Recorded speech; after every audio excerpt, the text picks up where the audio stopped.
ஒளி உலகிலிருந்து மென்குரல்கள் 3வது பாகம். ஆகஸ்ட் மாச செய்திகளை நம்ம படித்துட்டு இருக்கோம். 15 ஆகஸ்ட் 1945. மதிப்பிற்குரிய லாலாஜி, இன்று அன்பு ராமச்சந்திர பயிற்சியின் முதல் நாளிலிருந்தே மாயையிலிருந்து விடுதலை பெறுவதற்கான ஒரு செயல்முறையை கண்டுபிடிப்பதில் முனைப்புடன் ஈடுபட்டிருந்தார். அவர் அணுகக்கூடிய எல்லை வரை சென்று அதற்காக முயன்றார். இதுவரை தீர்வு காண முடியாத அந்த பிரச்சனைக்கு இறைவனின் உதவியால் தீர்வு கிடைத்தது. இந்த கண்டுபிடிப்பு அவராலேயே ஏற்பட்டது. மூத்த முனிவர்கள் இதற்காக பல்வேறு தியான முறைகளையும் வெவ்வேறு புள்ளிகளில் மனம் குவித்தலையும் பரிந்துரைக்கிறார்கள். ஆனால் எவராலும் இந்த இலக்கை அடைய முடியவில்லை. பயிற்சியின் முதல் நாளிலிருந்தே மாயையிலிருந்து விடுதலை பெறுவதற்கான ஒரு செயல்முறை. இது சாத்தியமா? நம்ம இந்த உலகத்தினுடைய மாயையிலிருந்து விடுபடுறது அப்படிங்கிறது சாத்தியமே இல்லாத விஷயமாக எல்லாராலையும் பார்க்கப்படும் பொழுது பாபுஜி அதற்கான வழியை கண்டுபிடித்திருக்கிறார் அப்படின்னு லாலாஜி சொல்றாரு. அதுவும் இது வரைக்கும் சொல்றப்பெல்லாம் நான் இதை கண்டுபிடிச்சேன், என்னுடைய வாழ்நாள்ல நான் இதை பயன்படுத்தினேன் அப்படின்லாம் சொல்லுவாரு. அல்லது விவேகானந்தர் குறுக்கிட்டு இதுக்கு முன்னாடி ஒரு மூத்த மகரிஷி இந்த முறையை பயன்படுத்திக்கிட்டு இருந்தாரு, அததான் இப்ப காலத்துக்கு ஏற்ப நீங்க மாத்திருக்கீங்க அப்படித்தானே சொல்லுவாங்க. ஆனா இப்ப சொல்ல போற இந்த டெக்னிக் முழுக்க முழுக்க பாபுஜியால் மட்டுமே முதலாக அறிமுகப்படுத்தப்படுகிறது அப்படின்னு லாலாஜி சொல்றார். இதுக்கு முன்னாடி யாரும் இந்த செயல்முறையை பயன்படுத்தல. இதுக்கு முன்னாடி வாழ்ந்த முனிவர்கள் இந்த மாயையிலிருந்து விடுபடுறதுக்கு பல்வேறு தியான முறைகளை சொன்னாலும் கூட ஆனால் அந்த இலக்கை அடைய முடியவில்லை. பாபுஜி தன்னால் இயன்ற அளவுக்கு முன்னோக்கி சென்று அணுகக்கூடிய எல்லை வரைங்கிறாரு. அவருடைய அப்ரோச் எது வரைக்கும் இருக்கோ அது வரைக்கும் போய் பார்த்து என்ன செய்தால் இதற்கு தீர்வு கண்டுபிடிக்க முடியும். வெரி ஃபர்ஸ்ட் டேயே இந்த உலக வாழ்க்கையினுடைய அந்த ஒரு மாயையிலிருந்து ஒரு மனிதன் விடுபடுறதுக்கான வாய்ப்பை கொடுக்க முடிஞ்சால் எப்படி இருக்கும் அப்படின்னு யோசனை பண்ணி அதற்கான வழிமுறையை கண்டுபிடிச்சிருக்கதா சொல்ற. பொதுவாக மக்களால் அவமரியாதைக்கு உரியதாகவும் ஞானிகளின் ஆராயும் பார்வையில் கருத்தில் கொள்வதற்கு தகுதியற்றதாகவும் இருக்கும் ஒரு விஷயத்திலேயே உண்மையில் அனைத்தும் உள்ளடங்கி உள்ளது. எதை ரொம்ப நம்ம அவமரியாதையா நினைக்கிறோமோ இதுக்கெல்லாம் ஒரு தகுதியே கிடையாது, இந்த இடத்துல போய் யாராவது தியானம் பண்ணுவாங்களா அப்படின்லாம் நினைக்கக்கூடிய ஒரு இடம்தான் இந்த விஷயத்துக்கு மிகவும் ஒரு ஏற்புடைய விஷயமாக ஒரு தகுதியான இடமாக இருக்குது. உண்மையில் அந்த மாதிரி ஒரு விஷயத்தில் தான் அனைத்தும் உள்ளடங்கி உள்ளது அப்படின்னு சொல்லிட்டு அந்த பயிற்சி முறையை சொல்றார். வலது கால் பெருவிரலை கவனத்தில் கொண்டு வந்து அதில் ஒரு புள்ளியில் கவனத்தை நிலைநிறுத்தி தியானம் செய்ய வேண்டும். இறைவன் எங்கும் எதிலும் வியாபித்துள்ளவர். இது என்றென்றும், அதாவது மகா பிரளய காலத்திலும் கூட இருக்க வேண்டிய நிலை. இறைவன் இப்போது இருப்பது போலவே அனைத்திலும் வியாபித்திருக்கக்கூடியவர். படைப்பின் தருணம் வந்ததும் ஒரு சலனம் ஏற்பட்டதும் உருவங்கள் வெளிப்பட ஆரம்பித்தன. இறைவன் மனிதனில் வியாபிக்கும் விதம் விசித்திரமானது, புரிந்து கொள்வதற்கு கடினமானது.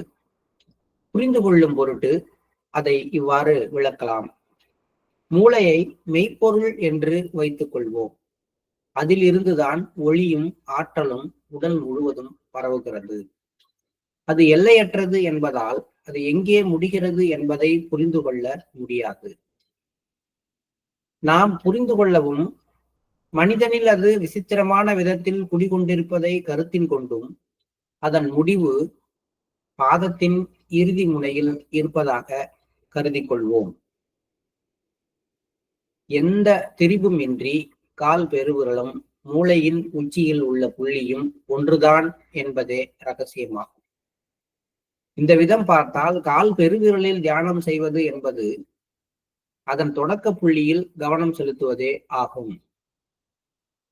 ஆரம்பத்தில் நிலவிய பிரச்சனைக்குரிய விஷயத்திற்கு இந்த பயிற்சி மூலமாக தேவையான பலன் கிடைக்கிறது.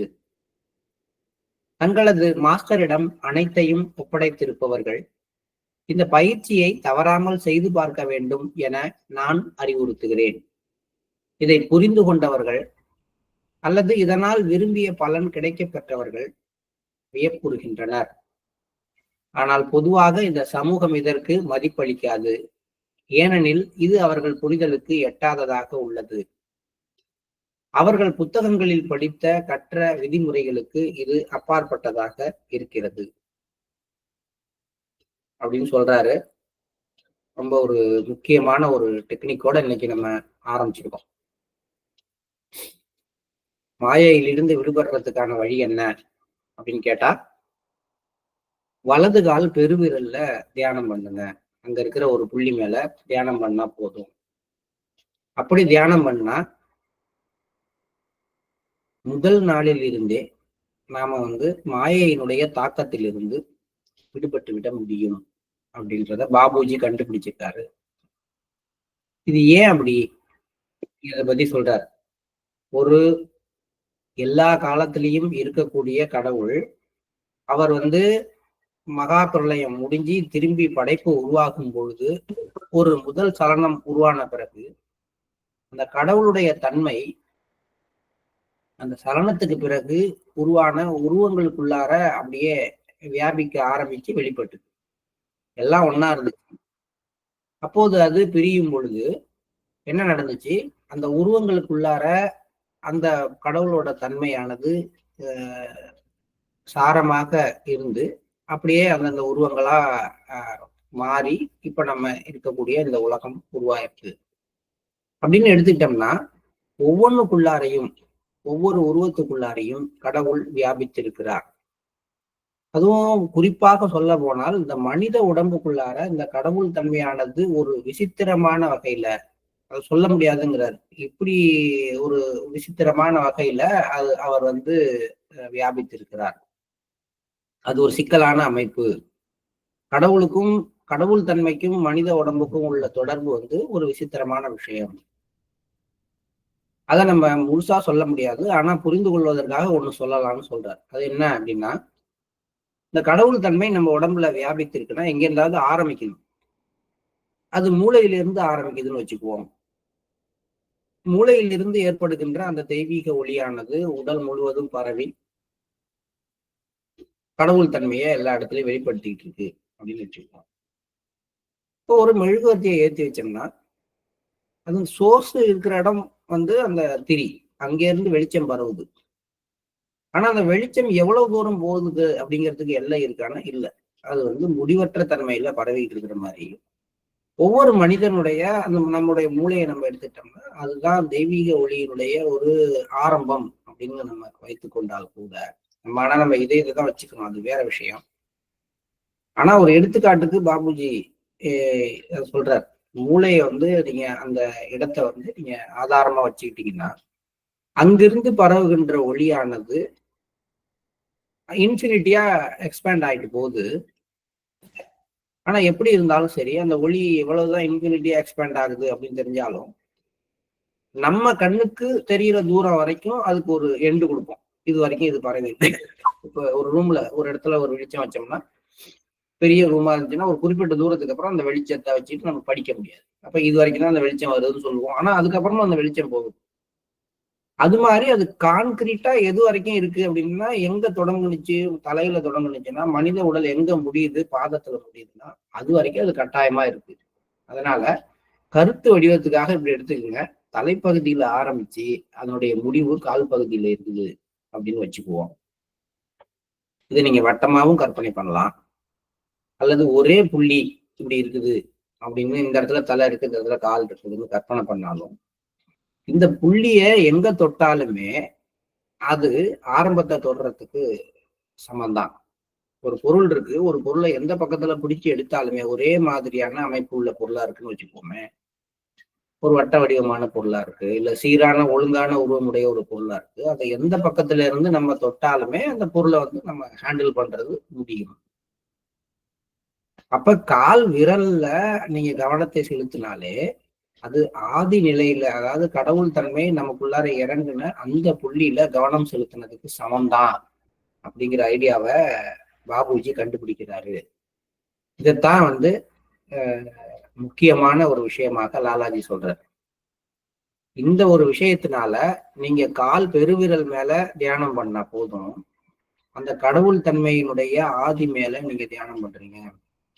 அப்ப எதனால நம்ம மாயைக்குள்ளார டெசென்ட் ஆனமோ, கடவுள் தன்மை எப்ப மாயைக்குள்ளார கட்டுப்பட்டதோ அந்த புள்ளியினுடைய ஆரம்பத்து மேல தியானம் பண்றதுக்கு சமமான ஒரு தன்மையை நாம பெறுகிறோம். அப்ப வலது கால் பெருவிரலை கவனத்தில் கொண்டு வந்து அதுல நம்ம தியானம் பண்ற அந்த ஒரு சூட்சுமத்தின் மூலமாக முதல் நாளில் இருந்தே மாயையிலிருந்து நம்மால் விடுபட முடியும். திரும்பி நான் இதை படிக்கிறேன்.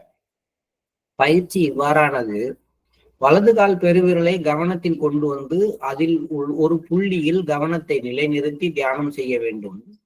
இறைவன் எங்கும் எதிலும் வியாபித்துள்ளவர். இது என்றென்றும் மகா பிரளய காலத்திலும் கூட இருக்க வேண்டிய நிலை. இறைவன் இப்போது இருப்பது போலவே அனைத்திலும் வியாபித்திருக்கக்கூடியவர். படைப்பின் தருணம் வந்ததும் ஒரு சலனம் ஏற்பட்டதும் உருவங்கள் வெளிப்பட ஆரம்பித்தன. அப்படி வெளிப்படுறதுல ஒரு உருவம் தான் மனிதன். அந்த மனிதன்ல இறைவன் எப்படி வந்து பரவி இருக்கிறாரு, தன்னுடைய தன்மையை வந்து கலக்க வச்சிருக்காரு அப்படிங்கிற சொல்றது ஒரு விசித்திரமானது. அதை புரிந்து கொள்ளவும் முடியாது. ஆனா புரிந்து கொள்வதற்காக நான் இப்படி சொல்றேன். மூளையை மெய்ப்பொருள், அதுதான் வந்து அப்சல்யூட் அப்படின்னு நம்ம எடுத்துக்கிறோம். மைண்ட் இஸ் த அப்சல்யூட்னு எடுத்துக்கிறோம். அந்த மெய்ப்பொருளிலிருந்து ஒளியும் ஆற்றலும் உடல் முழுவதும் பரவுது எடுத்துக்கிறோம். அது வந்து எல்லையற்றது என்பதால் அது எங்க போய் முடியுதுன்னு நம்ம புரிந்து கொள்ள முடியாது. புரிந்து கொள்வதற்காக நம்ம மனிதன்ல அது விசித்திரமான விதத்தில் குடிக்கொண்டிருப்பதை கருத்தில் கொண்டு அதன் முடிவும் பாதத்தின் இறுதி முனையில் இருப்பதாக கருதி கொள்வோம். அது எப்படி அங்க முடியும் அப்படின்னு கேட்கலாம். அதனுடைய உண்மையான ஆதாரம் எங்க, எப்படி சுழண்டு வருது அப்படிங்கிறதுலாம் ஒரு விசித்திரமான முறை அப்படின்னு சொல்லிட்டார். அதை நம்ம கேட்க முடியாது. அதுக்கு பதிலாக பாதத்தின் இறுதி முனையில அதனுடைய முடிவு இருப்பதாக கருதி கொள்வோம். இப்ப இதுல எந்த மாற்றமும் இல்லாம நம்ம எடுத்துக்கலாம்னா கால் பெருவிரலும் மூளையோட உச்சியும் ஒரே புள்ளிதான். இதுதான் ரகசியம்ங்கிற. முட்டைத்தலைக்கும் முழங்காலுக்கும் முடிச்சு போடுறியான்னு நிறைய பேர் கேட்பாங்க. ஆனா பாபுஜி எதுக்கு முடிச்சு போடுறா, கட்டை விரலுக்கும் மொட்டை தலைக்கும் முடிச்சு போடுறாரு. அங்க மூளையில என்ன விஷயம் நடக்குதோ அது அந்த புள்ளியில இருக்கக்கூடிய எல்லா பவரும் மனிதனுடைய இந்த ஒரு வலது கால் பெருவிரல்லையும் இருக்குது. அப்ப அங்க தொடர்றதும் ஒண்ணுதான், இங்க தொடர்றதும் ஒண்ணுதான். இவ்விதம் பார்த்தால் கால் பெருவிரலில் தியானம் செய்வது அதன் தொடக்க புள்ளியில் கவனம் செலுத்துவதே. மூளையில கவனம் செலுத்துறதுக்கு பதிலாக கால் விரல் மேல கவனம் செலுத்துறது. ஏங்க அது மூளையிலேயே கவனம் செலுத்திட்டு போயிடலாமே, எதுக்கு கால் பெருவிரல்ல கவனம் செலுத்தணும்? எந்த பொருள் கவனம் செலுத்துகிறதோ அது அங்கேயே இருக்கு.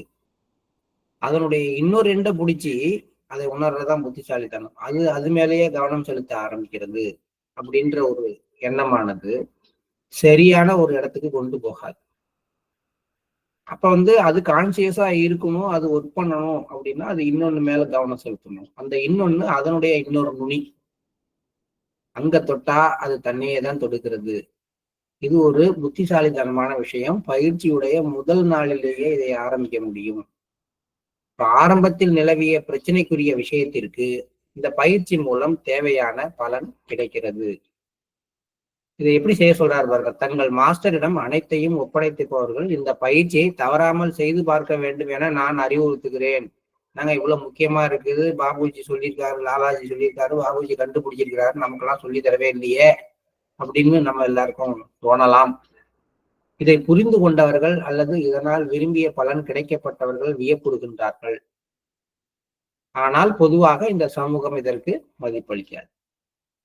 சமூகத்தை விடுவோம், நம்மளை பொறுத்த வரைக்கும் நம்ம எல்லாத்துக்கும் மதிப்பளிக்கிறோம். அப்ப இந்த பயிற்சியை நமக்கு சொல்லி கொடுத்துருக்காங்களா இல்லையா, நமக்கு தெரியுமா தெரியாதா அப்படின்னா நமக்கு சொல்லி கொடுத்துருக்காங்க. இன்னும் சொல்ல போனா நம்ம இதை செய்து பார்த்திருக்கிறோம்.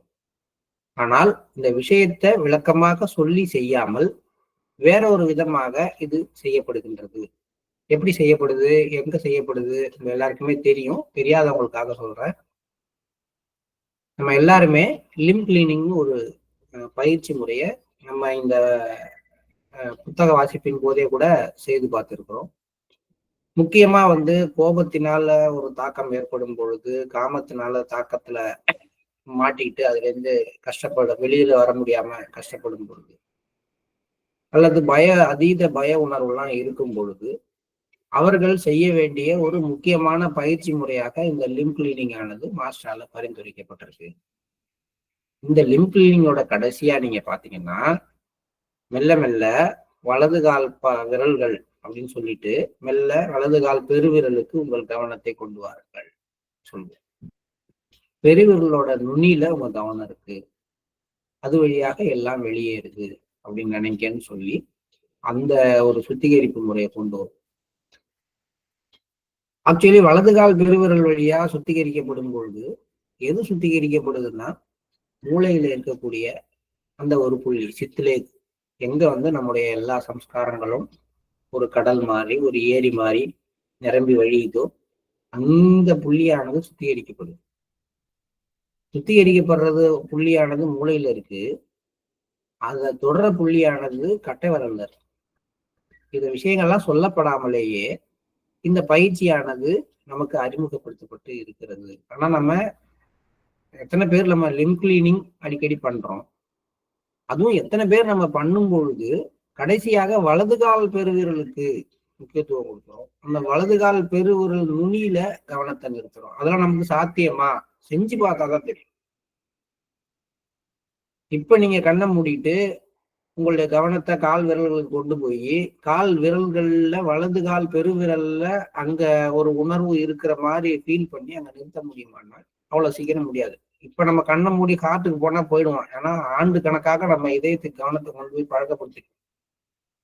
அப்ப மெல்லமா என்ன பண்ணணும், இப்ப நம்ம இந்த பயிற்சி முறையினுடைய ஒரு அற்புதத்தை மாஸ்டர் சொல்லியிருக்காங்க.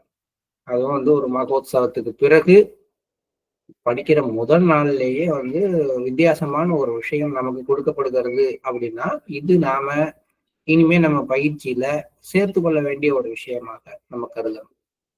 இப்ப காலையில எந்திரிச்ச உடனே தியானம் பண்றப்ப இதை செய்யவா அப்படின்னா, நீங்க பரிந்துரைக்கப்பட்ட பயிற்சிகளை பரிந்துரைக்கப்பட்ட நேரத்துல பண்ணிடுவோம். நம்ம அதன் பிறகு எப்ப நேரம் கிடைக்குதோ அப்ப இந்த லிம் கிளீனிங் அதை செஞ்சு பார்ப்போம். அதை செஞ்சு முடிச்ச பிறகு வலது கால் பெருவிரல் மேலேயே கவனத்தை வைத்து ஒரு 10 நிமிடம் 5 நிமிடம் உட்கார்ந்து பார்ப்போம். அதான் சொல்றாரு, இதை செய்து பார்த்தவர்கள் யாருன்னா மாஸ்டரிடம் தன்னை ஒப்படைத்திருப்பவர்கள். இந்த பயிற்சியை தவறாமல் செய்து பார்க்க வேண்டும் என நான் அறிவுறுத்துகிறேன். இதுக்கு முன்னாடி உள்ள பயிற்சி எல்லாம் எப்படின்னா, பயிற்சியை சொல்லுவாங்க, டெக்னிக்கை சொல்லுவாங்க, இதெல்லாம் செய்யாதீங்கன்னு சொல்லுவார். இதை நான் தடை செய்கிறேன்னு சொல்லுவார். முடிந்தவர்கள் செய்து பார்க்கலாம் அப்படின்னு சொல்லுவார். ஆனா இந்த ஒரு பயிற்சியை சொல்லும் பொழுது இதை செய்து பார்க்க வேண்டும் என்று அறிவுறுத்துகிறேன் அப்படின்னு சொல்றார். அப்ப இது ஒரு முக்கியமான புள்ளி, வலது கால் பெருவிரல் புள்ளி. அப்ப எடுத்த உடனே அங்க பண்றதுக்கு முன்னாடி இந்த லிம் கிளீனிங் பண்ணிட்டு அதை பண்ணும் பொழுது அந்த புள்ளியில நாம செலுத்துற கவனம் தெளிவானதாகவும் முறையானதாகவும் இருக்க வாய்ப்பு இருக்கு. இப்போ லிம் கிளீனிங்கை முடிச்சுட்டு அது கடைசியா வலது கால் பெருவிரல் வழியா எல்லாம் வெளியில போய் நான் தூய்மையாயிட்டேன் எளிமையாயிட்டேன் அப்படிங்கிற ஒரு ஐடியா வந்த பிறகு கண்ணை திறந்துட்டு ஒரு நிமிடம் கழிச்சு திரும்பி நம்முடைய வலது கால் பெருவிரலுக்கு கவனத்தை கொண்டு போகலாம். எப்படி கொண்டு போறது, நேரா மைண்டு போய் நிக்கலன்னா பெருவிரலை மெல்ல அசைப்போம். அசைச்சிட்டு அந்த இடத்த கவனிச்சுக்கிட்டே இருப்போம். அப்புறம் அசைவை நிறுத்தின பிறகு கவனம் அங்க இருக்குதான்னு பார்ப்போம். இல்லைன்னா நம்ம கையால பெருவிரலை பிடிச்சி ஒரு அழுத்து கூட அழுத்திக்கலாம். ஒரு அழுத்துனா அங்க ஒரு ப்ரெஷர் கிரியேட் ஆகும்ல, அப்புறம் கையை எடுத்துட்டோம்னா அந்த ப்ரெஷர்ல கவனம் போகும்ல. இப்படி எதையாவது செய்தாவது பாருங்க, இதெல்லாமே சும்மா நானா இப்படி செஞ்சு பார்த்தேன் சின்ன பிள்ளையா இருக்கும் பொழுது. சின்ன பிள்ளையா மீன்ஸ் உள்ள வந்த புதுசுல இந்த விஷயங்கள்லாம் அறிமுகப்படுத்தப்பட்ட புதுசுல இப்படிதான் நான்லாம் செஞ்சு பார்த்திருக்கேன். அதனால இதெல்லாம் தப்பு கிடையாது. அதுக்காக எப்ப பார்த்தாலும் கால் கட்ட வரல கையால பிடிச்சிக்கிட்டே செய்ய முடியாது பயிற்சி. ஆனா ஏதோ ஒரு விதத்துல நம்ம முயற்சி பண்ணி நம்ம கவனம் முதல்ல அங்க போகுதா, நம்மளால இதயத்தை கவனிக்கிற மாதிரி கால் பெருவிரலை கவனிக்க முடியுதான்னு ஒரு முயற்சி பண்ணி பார்க்கலாம். இன்னைக்கு இது மாஸ்டர் நமக்கு கொடுத்திருக்கிற ஒரு சின்ன ஹிண்ட். அதுவும் ஆதிசக்தி மகோத்சவத்துக்கு பிறகு ஒரு மாற்றம் பெரிய அளவுல நமக்குள்ளார ஏற்படுத்தப்பட்ட பிறகு இந்த பயிற்சி முறையினுடைய முக்கியத்துவம் நமக்கு உணர்த்தப்படுது. அப்படிங்கிறதுனால இதை நம்ம பயிற்சியில ஒரு வாரத்துக்காவது, இந்த வாரத்துக்காகவே சேர்த்துக்குவோம். நான் சொன்ன மாதிரி இதை கூட தியானத்தோட போட்டு குழப்பிக்க கூடாது. இது வரைக்கும் 100 டெக்னிக் படிச்சிருக்கோம். எல்லா டெக்னிக்கையும் ஒரு தியானத்துல பயிற்சி பண்ணி பார்த்தா நமக்கு பைத்தியம் முடிச்சுக்கும். அதனால தியானம் என்பது இதயத்துல கவனத்தை செலுத்தி மாஸ்டருடைய நினைவுல உட்கார்றது. சுத்திகரிப்பு என்பது முதுகுப்புறமாக எல்லாம் ஆவியா போகுது அப்படிங்கிற எண்ணத்தை வச்சுட்டு நாம தூய்மையாவும் எளிமையாவும் மாறிட்டோம்னு முடிக்கிறது. காலையிலையும் இரவுலையும் பிரார்த்தனையின் போது நம்ம எல்லாத்தையும் மாஸ்டர்கிட்ட சமர்ப்பித்து அவர் தான் நமக்கு எல்லாத்தையும் வழிகாட்டுறவர் அப்படிங்கிற அந்த உன்னதமான சக்திகிட்ட நம்ம ஒப்படைக்கிறது. இந்த 3லையும் எந்த டெக்னிக்கையும் போட்டு குழப்பாம செஞ்சிடணும். இது போக எக்ஸ்ட்ரா நேரத்துல இந்த பயிற்சி முறையை வலது கால் பெருவிரல்ல தியானம் பண்ற ஒரு பயிற்சி முறையை நம்ம பண்ணலாம். அது என்னெல்லாம் ஆட் பண்ணலாம் அப்படின்னா, அங்க போயிட்டு இப்ப இதயத்தில் கவனத்தை கொண்டு போயிட்டு அங்க தெய்வீக ஒளி இருக்குன்னு நம்ம நினைக்கிறோம். வலது கால் பெருவிரல்ல போயிட்டு என்ன நினைக்கிறது? அதுதான் அவரு ஒரு ஹிண்ட் கொடுத்துருக்காரு, கடவுள் எல்லா இடங்களிலும் வியாபித்துள்ளவர் அப்படின்னு. ஸோ நம்ம வலது கால் பெருவிரல்ல கவனத்தை வச்சுக்கிட்டு மாஸ்டருடைய தன்மை எல்லா இடங்கள்லையும் நிரம்பி இருக்குன்னு ஒரு ஐடியா வச்சு பார்க்கலாம். இது எனக்கு நானா சொல்றது, அது மாதிரி மாஸ்டர் சொல்லியிருக்காரு, இப்படி பண்ணுங்கன்னு சொல்லியிருக்காருன்னு அர்த்தம் இல்லை.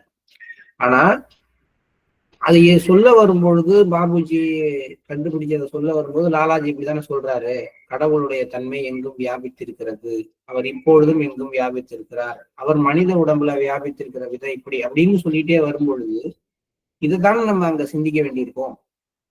அப்ப வலது கால் பெருவிரல்ல கவனம் போன பிறகு மாஸ்டர் என் முழு உடம்புலையும் நிரம்பி இருக்கிறாரு, என்ன சுத்தி இருக்கிற எல்லாவற்றிலும் நிரம்பி இருக்காரு அப்படின்னு ஒரு ஐடியா வச்சுட்டு அமைதியா உட்காந்துருவோம். மாஸ்டர் அதுக்கப்புறம் நம்ம எப்படி செய்யணுங்கிறதுக்கு வழிகாட்டட்டும். உண்மையிலேயே பிரார்த்தனையோட இந்த பயிற்சியை நம்ம ஒவ்வொருவரும் செய்து பார்க்க வேண்டும் அப்படின்னு இன்னைக்கு நம்ம ஒரு முடிவு எடுத்துட்டு ஒரு வாரம் நம்ம செய்து பார்ப்போம். அன்பு பாபு மதன் மோகன்லால், இந்த செயல்முறை மதிப்பிட முடியாதது ஆகும்.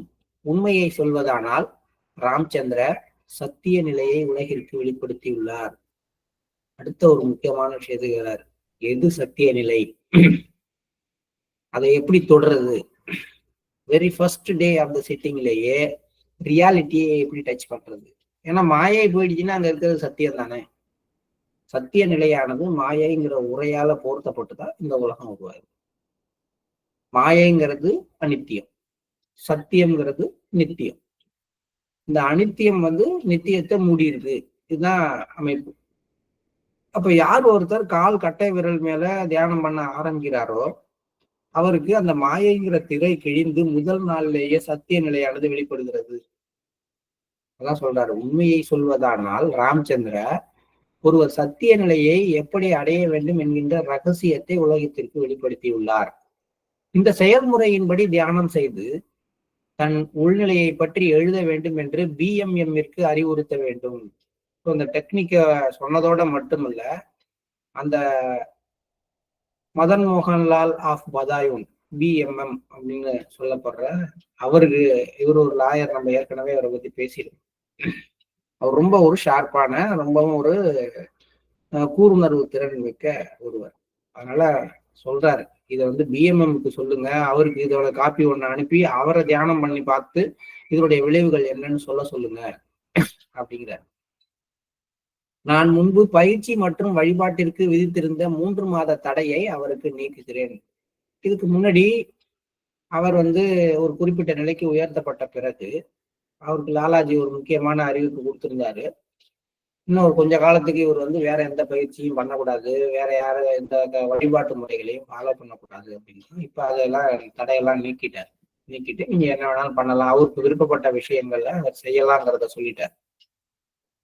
இவர் தான் இதுக்கும் முக்கியமான ஒரு பங்கு வகித்தார். இந்த மிஷனுடைய சட்டத்திட்டங்களை எழுதுறதுலையும் ஒரு முக்கியமான பங்கு வகித்தவர். நான் கூறியதை அப்படியே ஒரு நகல் எடுத்து பிஎம்எம்மிற்கு அனுப்புங்கள். இந்த பயிற்சி முறை ஆரம்பிக்கும் பொழுது அவர் தனது வழிகாட்டியை கலந்து ஆலோசிக்க வேண்டும். ஏனெனில் அவர் அனைத்தையும் மேலான விதத்தில் புரிந்து கொள்கிறார். அவருடைய வழிகாட்டி யாரு? பாபுஜி. இப்போ பாபுஜி கிட்ட இதை பற்றி கலந்து ஆலோசித்துக் கொண்டு இந்த பயிற்சி முறையை அவர் செய்ய வேண்டும் லாலாஜி பரிந்துரை செய்கிறார். 17 ஆகஸ்ட் 1945 மதிப்பிற்குரிய லாலாஜி, மிஷன் இப்போது பதிவு செய்யப்பட்ட நிறுவனம் என்பதால் அது செயல்பட ஆரம்பிக்க வேண்டும் என்பதை நான் வலியுறுத்துகிறேன். அடுத்த கட்டத்துக்கு வந்துட்டாங்க. மிஷன் பதிவு செய்யப்பட்டு விட்டது. பதிவு செய்யப்பட்டதோட அப்படியே நிறைய கம்பெனிஸ் வந்து அப்படிதான் ரெஜிஸ்டர் பண்ணதோட சரி, அதுக்கப்புறம் அது செயல்பாட்டுக்கு வராது. ஆனா அப்படிப்பட்டதல்ல இது. மிஷன் பதிவு செய்யப்பட்ட பிறகு அது முறையாக செயல்பாட்டுக்கு வரணும். இப்ப இது ஒரு லீகலான ஒரு என்டிட்டி, இது முறையாக செயல்பட வேண்டும்.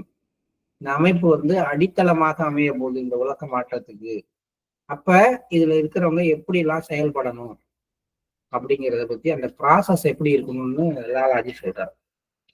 முதல்ல இளமையும் திறமையும் வாய்ந்தவர்களை வேலைக்கு தேர்ந்தெடுக்க வேண்டும். இளைஞர்களை நோக்கிய ஒரு இது. அதனாலதான் youth is the time for promise அப்படின்னு சாரிஜி ஒரு புக் எழுதியிருப்பாரு. அதுல பாத்தீங்கன்னா நிறைய விஷயங்கள் இளைஞர்கள் ஏன் பண்ணணும், ஏன் வரணுங்கிறத பத்தி வலியுறுத்தியிருப்பாரு. சுவாமி விவேகானந்தரும் அதான் சொல்றாரு. என்னிடம் வந்து ஒரே நோக்கம், ஒரே சிந்தனை, அது மாதிரி உள்ள ஒரே 100 இளைஞர்களை கொடுத்தீங்கன்னா நான் இந்த உலகத்தை புரட்டி போட்டுருவேன் அப்படின்னு சொல்லி. இப்ப எந்த ஒன்றிலும் இளமையும் திறமையும் வாய்ந்தவர்கள் இந்த ஆன்மீக பணிக்கு தேர்ந்தெடுக்கப்பட வேண்டும். ஆனா நம்மளை பொறுத்த வரைக்கும் நம்ம மிஷன்ல பாத்தீங்கன்னா இப்போதைக்கு பாத்தீங்கன்னா இளைஞர்களுக்கு வந்து பற்றாக்குறை. எங்கு பார்த்தாலும் வந்து நிறைத்த வயதான 50, 55, 60 வயதுடைய மனிதர்களாகத்தான் நம்ம பார்க்க முடியுது. அப்படிதான் இருக்கோம் நம்ம. ஏன் அவங்களால இதை நடத்த முடியாதா அப்படின்னா முடியும். ஆனால் அடுத்த கட்டம் என்ன? அடுத்த கட்டத்துக்கு எடுத்துட்டு போகக்கூடிய அந்த உற்சாகம், உத்வேகம், உடல் பலம் இதெல்லாம் வேணும்னா இளைஞர்கள் இங்க வரணும். இளைஞர்களை முறையான விதத்துல இங்க கொண்டு வந்து அவங்களுக்கு வந்து இந்த மிஷன் பணி மேல ஈடுபாடை ஏற்படுத்த வேண்டியதுதான் முதல் தேவை அப்படின்னு சொல்றார். இதை ஒரு காலகட்டத்துல சரியா செய்திருந்தார்கள். அப்படி செய்த காலகட்டத்துல உள்ள வந்தவங்க தான் நம்மலாம் ஒரு இப்ப நான்லாம் பாத்தீங்கன்னா 20 வயசுல, 22 வயசுல, 21 வயசுல இங்க வந்தோம். அப்ப என் காலத்துல பார்க்க போனா நிறைய இளைஞர்கள் இருந்த மாதிரி எனக்கு தோணுது. நாங்களாம் வந்து மிஷன்ல ஜாயின் பண்ண காலகட்டத்துல வயதானவர்கள் குறைவாகவும் நாங்க வந்து ஒரு பெரிய செட்டாகவும் இருந்த மாதிரி எங்களுக்கு தோணுச்சு. இப்ப பார்த்தா வயதான நாங்கள் தான் இருக்கிறோம், இளைஞர்களையே காணும். இப்ப எங்கள்கிட்ட என்ன குறைபாடு நாங்க கத்துக்கிட்ட விஷயத்துல அப்படின்னா, எங்களுக்கு முன்னாடி இருந்தவர்கள் எங்களுக்கு ஊக்கம், ஆர்வம், உற்சாகம் எல்லாம் கொடுத்து, எங்களுக்கு வாய்ப்புகளை கொடுத்து, எங்களை பாராட்டி, எங்களை கூப்பிட்டு இந்த வாய்ப்பு கொடுத்து வந்தா அந்த இளைஞர்களுக்கு முக்கியத்துவம் கொடுத்து, அங்க போனா வந்து நமக்கு ஒரு முக்கியத்துவம் கொடுக்குறாங்க, நம்முடைய கருத்துக்களை கேட்கிறாங்க அப்படிங்கிற எண்ணத்தை கொடுத்து எங்களை அது உள்ளார நிலை நிறுத்தினாங்க. இன்னைக்கும் நாங்க உள்ளார ஜாயின் பண்ண காலகட்டத்துல இருந்த மூத்த அபியாசிகளை நான் நினைத்து பார்க்காத நாட்களே இருக்காது. ஏன்னா ஒவ்வொரு அபியாசியும் ஏதோ ஒரு விதத்துல எங்களுடைய ஆன்மீக முன்னேற்றத்துக்கு உதவி இருக்காங்க. நீங்களும் இதெல்லாம் உணர்ந்திருப்பீங்க. ஆனா இப்ப நம்ம எல்லாம் எப்படி இருக்கோம் அப்படின்னு இப்ப நான் வச்சு பார்த்தேன்னா, இளைஞர்களுக்கு பெருசா வர்றவங்கள்ல இருக்கிற இளைஞர்களை நான் வந்து பெருசா பாக்குறதே இல்லை. அந்த மாதிரி ஒரு முக்கியத்துவம் கொடுக்கறது இல்லை.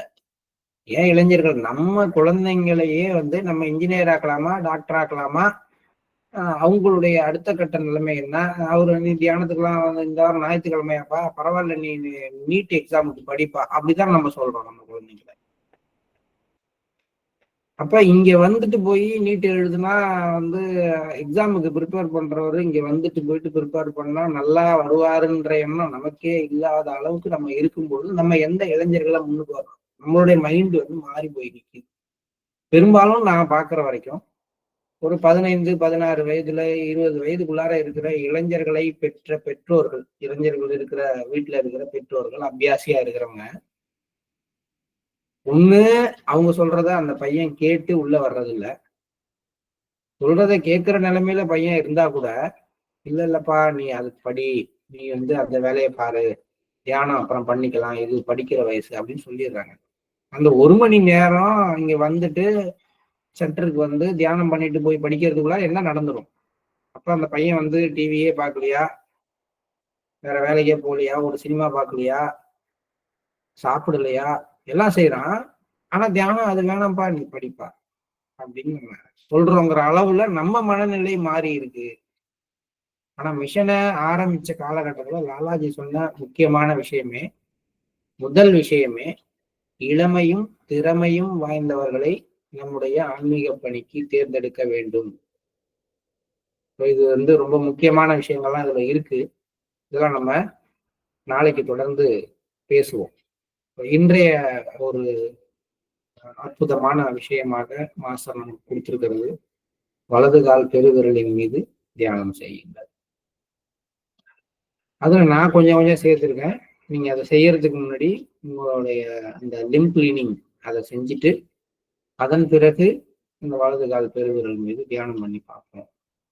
இன்னொன்னு என்ன ஆட் பண்ணியிருக்கேன், வலது கால் பெருவிரல்ல கவனத்தை வச்ச பிறகு இந்த உடல் முழுவதும் மாஸ்டர் நிரம்பி இருக்கிறார். மாஸ்டருடைய அந்த தன்மை நிரம்பி இருக்கு.